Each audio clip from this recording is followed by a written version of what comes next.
اعوذ باللہ من الشیطان الرجیم بسم اللہ الرحمن الرحیم۔ محترم ناظرین، پیارے بھائی اور عزیز بہنوں، آج میں آپ کی خدمت میں ایک عجیب و غریب اور انوکھا قصہ لے کر حاضر ہوں۔ پہلے وہ قصہ آپ کے سامنے رکھتا ہوں، پھر اس کے بعد اس سے ہمیں اور آپ کو جو عبرتیں ملتی ہیں اس کے بارے میں بات کی جائے گی۔ یہ قصہ ملک شام کی اور سعودیہ کے مشہور تاجر کا ہے۔ اسے مشہور عالم علامہ مستند تعالی رحمۃ اللہ علیہ وہ بیان کرتے ہیں کہ پچھلی صدی 1970 یا اس کے آس پاس کے دنوں میں ایک بڑے تاجر اس کو کینسر کی بیماری ہو گئی۔ وہ کینسر کا مریض ہو گیا۔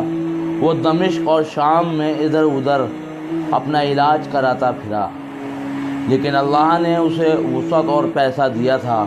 وہ اپنے علاج کے لیے امریکہ جاتا ہے۔ امریکہ میں ڈاکٹروں نے خوب اچھے سے اس کا معائنہ کرا اور اس کے بعد اس سے کہا کہ آپ کا مرض کافی بڑھ چکا ہے، لہذا ہمارے تجربے کے حساب سے آپ کی زندگی کے زیادہ سے زیادہ 1 ماہ کا وقت باقی ہے۔ صرف ہم آپ کو یہ صلاح مشورہ دیں گے کہ آپ اپنے گھر واپس لوٹ جاؤ اور اپنے بیوی بچوں میں وقت گزارو اور جو چاہو وہ کھاؤ پیو۔ وہ تاجر اپنے مقام پر واپس لوٹتا ہے اور لوٹنے کے بعد ہر ایک دن اپنی موت کا انتظار کرتا رہا، یہاں تک کہ اسے امریکہ سے واپسی کرے 20 دن گزر گئے۔ گویا اس کی عمر میں صرف 10 دن ہی باقی رہ گئے۔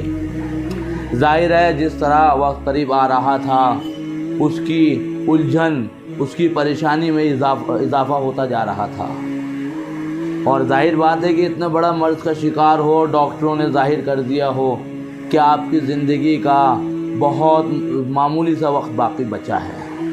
ایک دن اسے اپنے کمرے میں بیٹھے کافی تکلیف پریشانی محسوس ہوئی۔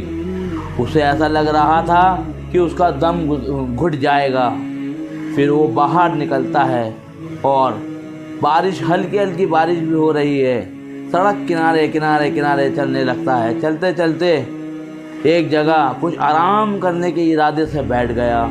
پھر وہ کیا دیکھتا ہے، اسی سڑک پر کچھ دوری پر دوسری طرف کچھ دوری پر ایک جوان خوبصورت لڑکی کہو یا عورت اور خوبصورت نوجوان لڑکا جو کہ اچھے گھر خاندان سے معلوم ہو رہا تھا، منہ میں کچھ چباتے ہوئے اسے چڑھا رہا تھا۔ متکبر انداز میں کھڑا ہو کر اسے کچھ اشارے کر رہا ہے اور اس لڑکی کی عزت کا سودا کر رہا ہے۔ وہ لڑکی اس سے عاجزی کر رہی ہے کہ میں بہت مجبور ہوں، میں بہت پریشان ہوں، میری مجبوری کو سمجھو، میرے بچے روڈ پر ہیں، میرے پاس رہنے کے لیے گھر نہیں ہے، کھانے کے لیے کھانا نہیں ہے، مکان مالک نے مجھے گھر سے باہر کر دیا ہے، میں بہت پریشان ہو کر نکلی ہوں، میرا لحاظ کرو، میری قدر کرو اور مجھے اتنے پیسے دے دو جتنوں کی مجھے ضرورت ہے۔ لیکن وہ شاید اس کی عزت پر بغیر پیسے یا کم پیسوں کے ڈاکہ ٹالنا چاہتا تھا۔ آخر وہ اسے چھوڑ کر آگے بڑھ جاتا ہے، اس امید میں کہ ابھی نہیں تو تھوڑی دیر میں میرے قبضے میں آ ہی جائے گی۔ وہ لڑکی اپنی جگہ پر کھڑی رہی، افسوس کرتی رہی، اور وہ تاجر جو کینسر کی بیماری کا مریض تھا، اس نے ہمت کری، اپنی جگہ سے اٹھا اور کوشش کر کے اس لڑکی کے پاس پہنچا۔ اس لڑکی کے پاس پہنچنے کے بعد بڑی عاجزی سے پیار بھرے انداز میں اس سے پوچھتا ہے کہ اور بیٹا کہاں تمہاری اور اس کے لڑکے کے بیچ جو بات ہو رہی تھی میں نے سب سن لی ہیں، آخر تو یہ کام کیوں کر رہی ہے؟ آخر تیرے سامنے کیا مجبوری ہے جو تو یہ کام کرنے کے لیے نکلی ہے؟ اس لڑکی نے اپنی آنکھوں میں آنسو لاتے ہوئے بھررائی آواز میں اس تاجر سے اپنا پورا معاملہ بتایا کہ میرا شوہر جیل میں ہے اور ایسی جگہ پہ اسے ڈال دیا گیا ہے کہ میں جانتی بھی نہیں کہ وہ کہاں ہے، مجھے اس کی کوئی خبر بھی نہیں ہے، اور کئی سال گزر گئے ہیں وہ جیل میں ہیں۔ اس وقت اس شہر کے اندر کوئی میری خبرگیری کرنے والا نہیں ہے۔ آج 3 مہینے گزر گئے ہیں کہ میں مکان کا کرایہ نہیں دے پائی، تو شام کو میرے مکان مالک نے مجھے گھر سے باہر کر دیا۔ پھر مجھے کوئی اور راستہ نظر نہیں آیا کہ اپنی عزت آبرو کو نیلام کر کے اپنا اور اپنے بچوں کا پیٹ پال سکوں۔ اس بیمار تاجر نے بہت بھی اطمینان کے ساتھ اس کی پوری داستان سنی اور اس سے کہا کہ میں تیری پوری کفالت کی ذمہ داری لیتا ہوں کہ جو تیری پریشانی ہے، جو تیرا متعین خرچ ہے، میں دوں گا جب تک میں زندہ ہوں۔ میں اور تیرے خرچ کی ذمہ داری اٹھاتا ہوں، لیکن مجھے تو یہ اطمینان کیسے دلائے گی جو جس کام کو تو کرنے نکلی تھی وہ کام تو آئندہ نہیں کرے گی؟ وہ قسم کھاتی ہے کہ جس کو اس آسمان نے بنایا ہے اور جس زمین پر میں کھڑی ہوں اس کو بنانے والے کی میں قسم کھاتی ہوں، نہ میں نے پہلے یہ کام کبھی کرا ہے نہ آئندہ کروں گی انشاءاللہ، لیکن اگر تم میری کفالت کی ذمہ داری اٹھاتے ہو تو میں اس کی قسم کھاتی ہوں کہ میں آئندہ ایسا کوئی کام نہیں کروں گی جس سے کسی کی عزت آبرو پر کچھ آنچ آئے۔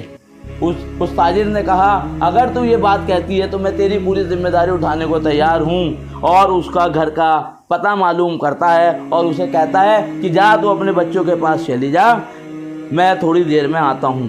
تو وہ راستے میں لوٹتے ہوئے اپنے آفس جاتا ہے جہاں اس کا دفتر ہوتا ہے، دفتر سے کچھ نقد پیسے اٹھاتا ہے اور راشن کا سامان اور کچھ ضروریات کا سامان اس کا خریدتا ہے اور اس کے گھر پہنچتا ہے۔ اس کے گھر پہنچنے کے بعد اس کے مکان مالک کو جو 3 ماہ کا بقایا کرایہ تھا وہ دیتا ہے، اور آئندہ آنے والے 3 سالوں کا کرایہ بھی اسے ایڈوانس میں دے دیتا ہے کہ بھائی اسے پریشانی نہیں ہونی چاہیے۔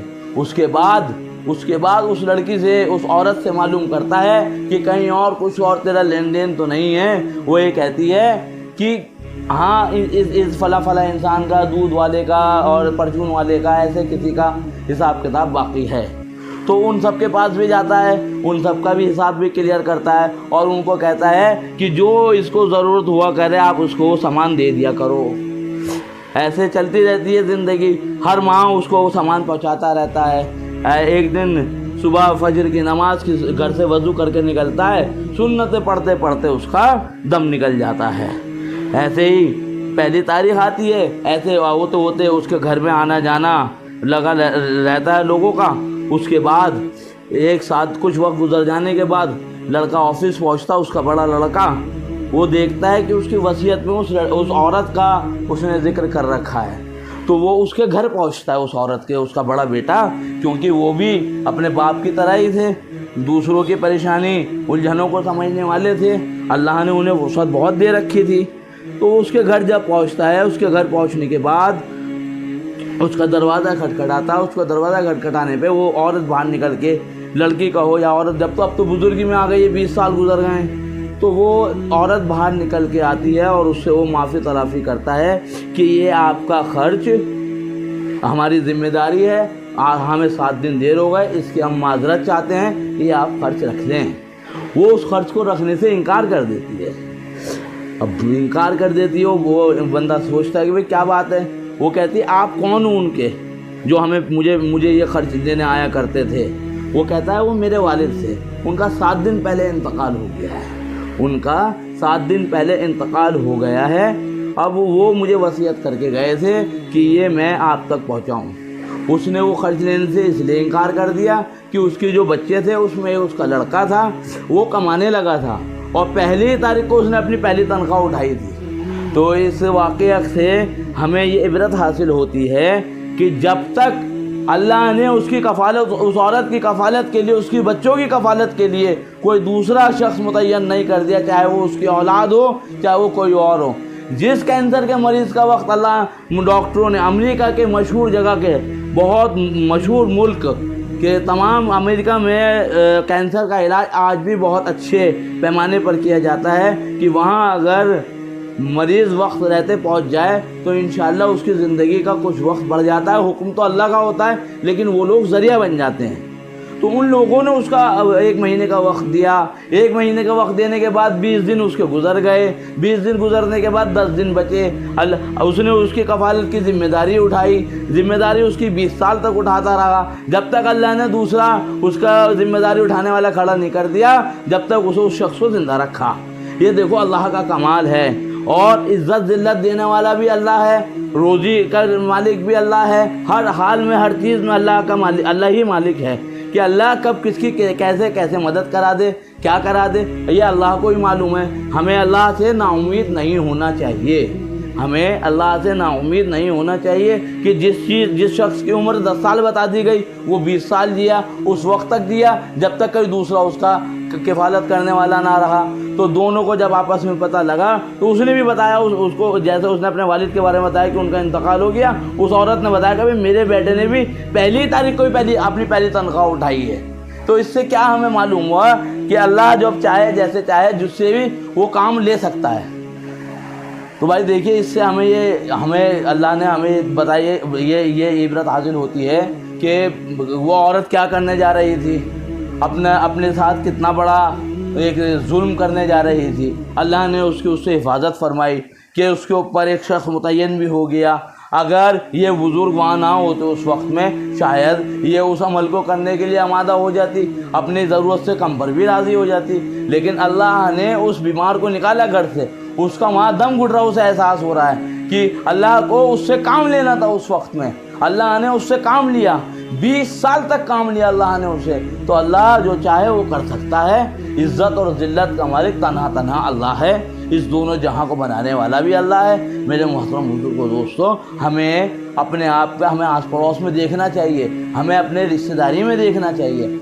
کوئی اس حال اتنا تنگ دست حالات میں تو نہیں ہے کہ کوئی اس مقام تک پہنچے, یا کوئی مرد ہے وہ کسی اور عمل کو کرنے کے لیے نہ کھڑا ہو جائے. اللہ ہمیں ایسے عمل کرنے کی توفیق عطا فرمائے. انشاءاللہ آپ کے لیے اور ایسے واقعات پیش کرتا رہوں گا. السلام علیکم ورحمۃ اللہ وبرکاتہ.